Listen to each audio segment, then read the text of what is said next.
Yo, what is up, guys? Welcome back to a brand new War Dragons video. So, today's video, I'm going to be continuing on with how to attack a defended base. If you have not watched my previous video, please check that one out. That goes over, this video is based upon the facts that I talked about in the last video and the ideas. So, this video has been requested by a lot of people, and that is how to attack a defended base properly. Now, there's a couple mistakes I see a lot of people do, and that is, first off, if there's a storm tower on an island, you can bet if there's a defender that they're going to use the super shot on the storm tower first.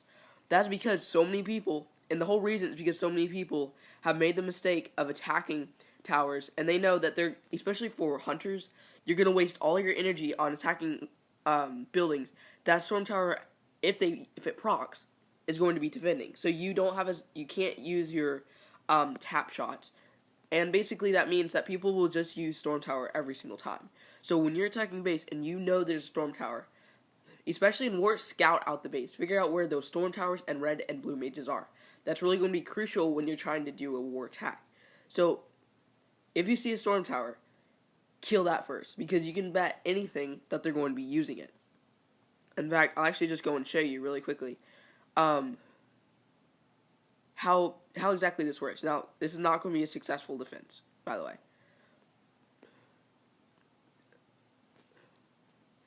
But basically what this means is that Storm Towers are, oh my goodness, Storm Towers are going to be really, really good when trying to defend. Now, this is not going to work, so I'm just going to go and end the battle, just because I'm trying to finish up a video. But yeah, so basically, attack Storm Towers first.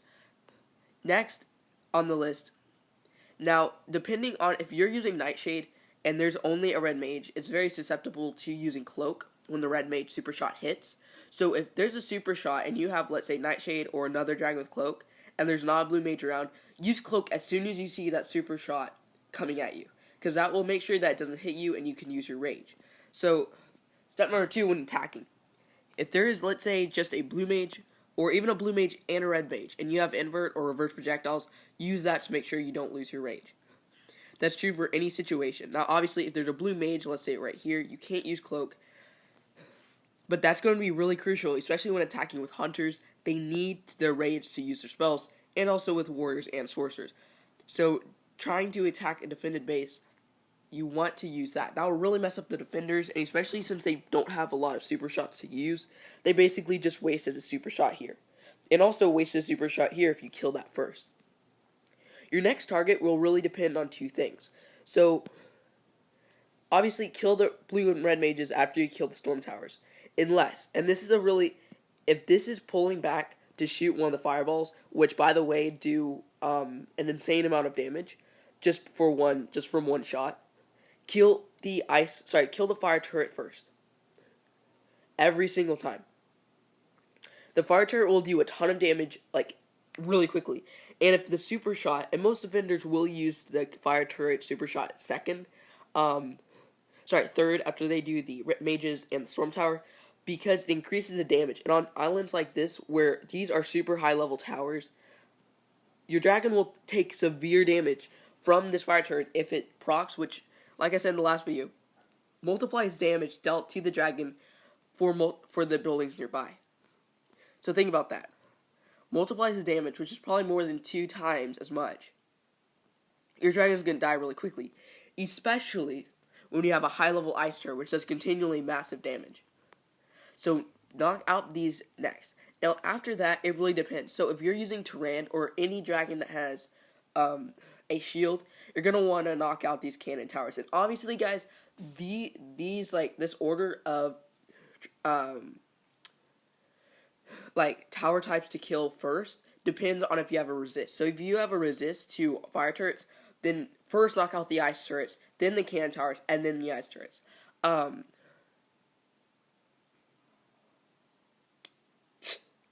Hey, you know what? Funnily enough. So, yeah. So basically what that means is that if you have a resist towards a dragon, towards a certain tower, don't worry about trying to, don't worry about killing that tower first, because that's just going to waste. So target towers that's going to do the most damage or has a high sentimental value to your defenders, to the defenders trying to defend against you. After that, it's really a toss-up between Trebuchet and Archer Tower. Trebuchets, again, their stun is very, very powerful. So if you know that they're probably going to use it, or if they have already and they're probably going to do a different one, because if you have 3 defenders, you can have up to, I believe, 18 super shot ammos. So they legitimately could take turns and just knock out every single one of these islands, and that can be really difficult to try to attack against. So really, I would say Trebuchet first, and then Archer Tower. After that, really, that's basically all the towers. Now, technically, lightning towers are going to do a ton of damage. So, if I were you, I would add a freeze. I'm going to do a video on that shortly. I'm actually doing about 8 videos recording-wise today. So, doing a lot of stuff, because I am homesick. I can't go to school since homeschool actually, because I have a fever and I'm contagious. So, I can do a lot of stuff. But yeah, so I hope this helps, guys. Also, a couple more things. If you're using any type of, so again, if your dragon has any type of invincibility, Stonekin Shield, explosive shield, crystalline shield, any stuff like that, take down cannon towers. If, let's say, you have a dragon that has really, really good blue spells, like Amrock, you're going to want to kill the blue mage first. Take out the storm tower first, and then take out the blue mage. Put up your invincibility for these fire and ice turrets. Now, obviously, every base is different, so you're not necessarily going to be able to use this exact same thing over and over and over again. But yeah, so basically, just think about your dragon's skill set. So if it's a sorcerer, take out red mages first, because let's say it's Ryu, for example. Probably not going to use Ryu for a war attack, but hypothetically, you have Chain Lightning, you have Fireball, and you have Freeze. Those 3 spells are all red mage. So take out the red mage first, and then use those spells to wipe out, you could legitimately wipe out this entire island. Use Fireball once on the back, and use Freeze on the other. So, just think about it, like that. Just try to figure out what is your best, skill set and whatnot, for what your dragon has. And think about resist too, because the towers that you take out are really going to be dependent on what type of resist you have. So if you have a really, really good resist, like a lightning resist, don't worry about the lightning towers. They're not going to do a lot of damage. I believe the leaked amount by Castix on the forums was 80%. 80% resistance. So that's basically everything. So that's just my thought on it. Don't worry about these. Now, if it is let's say there's a Nappa on a perch, kill that first. Because for some reason, guys, I don't know if it's a glitch or something, but at least for me, green tier dragons will take out 1/4 of my sapphire tier dragon's health. I don't know why. And it seems to be with Necross. So I'm wondering if it thinks that Necross can be maxed, even though he's only a green tier. I'm not sure, but PG needs to fix that. Now, obviously, if you see a totem at the front of your base, which, by the way, don't do it. Please do not put a totem at the front of your base. I see so many people putting it right here, thinking, oh yeah, because they're just going to kill it, but the thing still works. Guys, once that totem is down, the buff it gives your base doesn't work anymore. So, don't put it at the front of your base. Don't put it here. Put it at the back, please. But yeah, so I hope you guys enjoyed.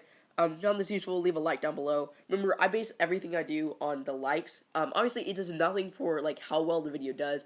I make no money off of this, by the way. Some people have been asking. I just do it because I really enjoy it. I enjoy talking to you guys in the chats and whatnot. So, yeah, I want to say thank you guys. But I really do base what I do on likes and view time, and then also on my group chat. Because this is a guide channel. It's not like gameplay. Everything I do is trying to figure out what the community wants to see. So if you guys don't like it, leave a dislike, please.